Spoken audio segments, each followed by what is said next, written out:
사사기 14장. 삼손이 딥나로 내려갔다가 그곳에서 블레셋 사람들의 딸들 가운데 한 여자를 보았습니다. 그가 돌아와서 그의 아버지와 어머니에게 말했습니다. 제가 딥나에서 블레셋 사람들의 딸들 가운데 한 여자를 보았습니다. 이제 그녀를 제 아내로 삼게 해주십시오. 그러자 그의 아버지 어머니가 그에게 말했습니다. 내 친척들이나 우리 모든 백성의 딸들 가운데에서는 여자가 없느냐? 왜 내가 할례받지 않는 블레셋 사람 가운데 아내를 얻으려고 하느냐? 그러나 삼손이 그의 아버지에게 말했습니다. 그녀와 결혼하고 싶습니다. 저는 그녀가 좋습니다.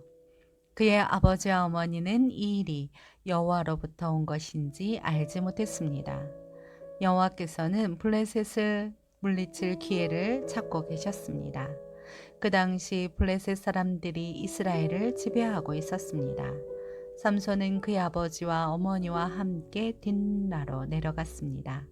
그들이 딥나의 포도밭에 다다랐을 때 갑자기 어린 사자가 으르렁거리며 그에게 달려들었습니다. 그때 여호와의 영이 그에게 강하게 내려왔습니다. 그러자 그는 마치 새끼 염소를 찢듯이 맨손으로 그 사자를 찢어버렸습니다. 그러나 그는 자기 아버지나 어머니에게 자기가 한 일에 대해 아무것도 말하지 않았습니다. 그러고 나서 그는 내려가 그 여자와 이야기를 나누었습니다. 삼손은 그 여자가 좋았습니다. 얼마 후 삼손은 그 여자를 데리러 다시 갔습니다. 그가 사자의 시체를 보았습니다. 그 사자의 시체 안에는 벌떼가 있었고 벌꿀도 있었습니다. 그는 꿀을 손으로 푹 떠서 기를 계속하면서 먹었습니다.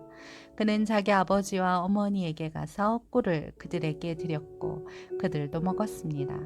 그러나 삼손은 부모에게 그 꿀을 사자의 시체에서 가져온 것이라고는 말하지 않았습니다. 삼손의 아버지가 그 여자에게 내려갔습니다. 삼손은 그곳에서 잔치를 열었습니다. 신랑은 그렇게 해왔기 때문입니다. 삼손이 나타나자 블레셋 사람들은 삼손과 함께 있을 30명의 친구들을 데려왔습니다. 삼손이 그들에게 말했습니다. 내가 너희들에게 수수께끼를 하나 내겠다.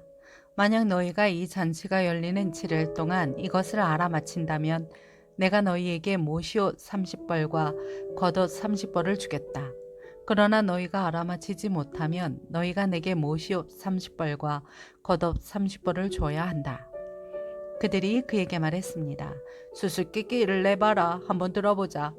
삼손이 블레셋 사람들에게 말했습니다. 먹는 자에게서 먹을 것이 나오고 힘센 자에게서 달콤한 것이 나왔다. 그들은 3일이 지나도 답을 알아맞히지 못했습니다. 7일째 되는 날 그들은 삼손의 아내에게 말했습니다. 내 남편을 유혹해 수수께끼의 답을 우리에게 알려다오. 그렇게 하지 않으면 우리가 너와 내 아버지 집을 불살라버리겠다. 너희는 우리 것을 빼앗으려고 우리를 초대한 것이냐? 그렇지 않느냐? 그러자 삼손의 아내는 삼손 앞에서 울며 말했습니다. 당신은 저를 미워하시는군요. 당신은 저를 사랑하지 않아요. 당신이 내 백성들에게서 수수께끼를 내고 내게 답을 가르쳐 주지 않고 있어요. 삼손이 그녀에게 말했습니다. 보시오, 그것은 내 아버지와 내 어머니에게도 말해주지 않았소. 그런데 당신에게 말해준단 말이오? 그녀는 잔치가 열리는 7일 동안 그 앞에서 울었습니다. 그러다가 7일째 되는 날 삼손은 아내가 자꾸 졸라대는 통에 그녀에게 그만 말하고 말았습니다. 그러자 그녀는 자기 백성에게 수수께끼의 답을 알려주었습니다. 7일째 되는 날 해질 무렵 그 성읍 사람들이 그에게 말했습니다. 꿀보다 더 단 것이 무엇이냐? 사자보다 더 센 것이 무엇이냐? 삼손이 그들에게 말했습니다. 너희가 내 암송아지로 밭을 갈지 않았더라면 내 수수께끼를 알아맞히지 못했을 것이다. 그때 여호와의 영이 그에게 강하게 내려왔습니다. 그는 아스글론으로 내려가 그쪽 사람 30명을 죽이고 그들의 물건들을 약탈해 가져왔습니다. 그러고는 수수께끼를 답한 사람들에게 겉옷을 주었습니다. 그는 화가 잔뜩 났습니다. 그는 자기 아버지의 집으로 올라갔습니다. 한편 삼손의 아내는 그의 잔치에 삼손과 함께 있던 한 친구에게 주어졌습니다.